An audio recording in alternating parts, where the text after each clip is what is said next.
today, and let's go ahead and before I start the video, show you the gun is empty.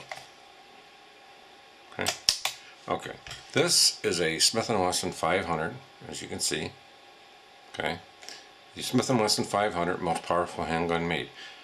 In the 4-inch barrel, that's what they consider this. It's not really 4-inch because this is your barrel from here to here.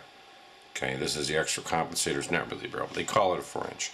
Has a red ramp sight. As you can see that, and it is pinned in by two little pins. You see those two little pins? And they go right through the gun on each side. Now, they pin them in. They don't put a fiber optic sight in there because they feel that the fiber optic sight from the punishing of the gun, how it is, you know, it could break or fall out. Now, a lot of times you may want to go ahead and change your sight and put a fiber optic sight in. I'm basically just going to show you in this video how to take this sight out and put it back in. I will probably have another video putting a new fiber optic sight. First thing you're going to want to do is get yourself a small punch. Okay, that will fit the same size. This is I'm not even sure what size this is, but I just kind of lined it up and make sure it's the same hole size. I have a Weaver punch set. Let me see if it says what size it is. No, my Weaver set, it doesn't say what size. But I have this Weaver set, looks something like this. It's a Weaver set. Okay. And I bought it for like 50 bucks or something. And it's pretty nice, and it has a bunch of punch sets in there. Now, what you're going to want to do is really support, the easiest way to do is to support the gun. You can use like an eraser or something to support it. So you can, you know, have some solidness, and I'll move it down here to show you. And you might even want to put something underneath the back of the sight. Now you can actually take a towel or a rag or whatever. You can use a bag or a piece of rubber. I happen to have some rubber, which I'm going to use something like this. You can just take that and put that like underneath there, something like this. I'll give you that meatiness. And if you want, you can put the eraser like right about there. So when the pen comes out, it hits the eraser. But it doesn't really matter. So let's get your close up here. I'm going to show you what we're doing here. Okay. That's where it is. You're going to take your punch, line it up on right on the pen. Line it up. Give it a tap.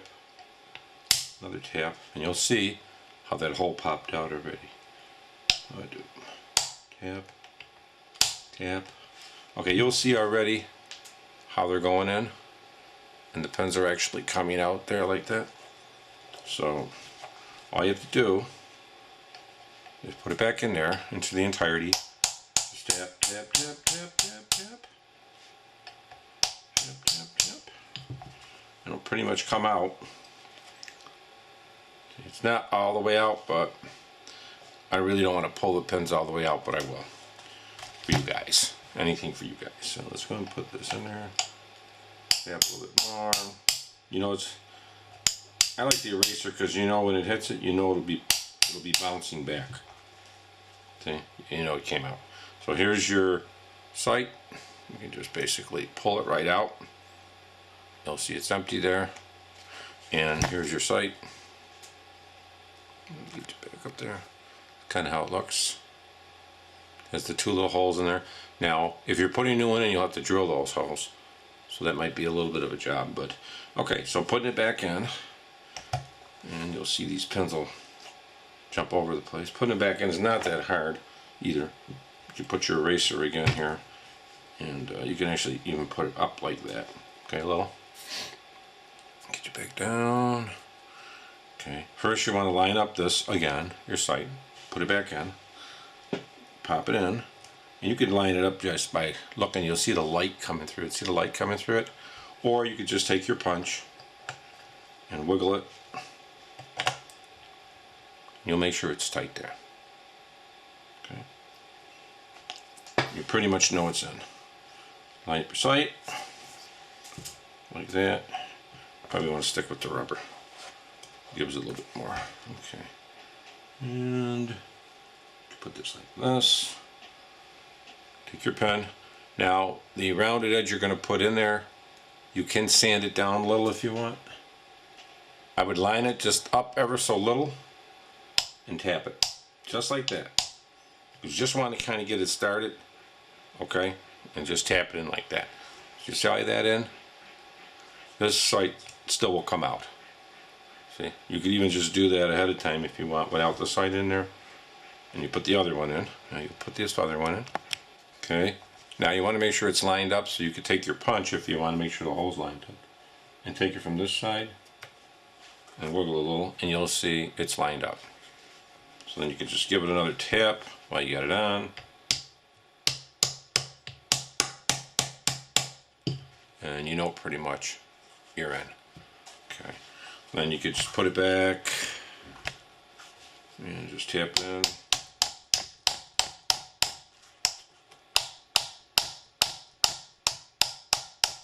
It's pretty much in. Okay. And you know the hole is good because you could see the, let me move this out of the way, you'll see the light right through it, see it? Okay. Take the other pin. It's just easier for you to do it this way. Line this other pin in, okay.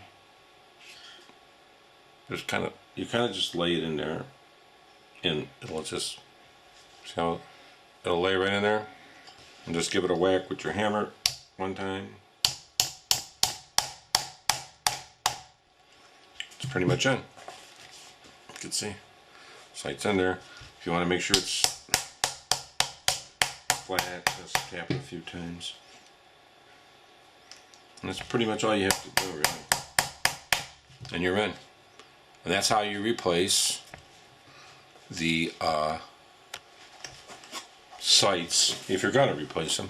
Now I'm going to get into the other video as far as changing those. Because your standard sight that you need is a standard fiber optic sight. I'm going to buy that, but what you have to do is drill it out. So it's going to be a little harder.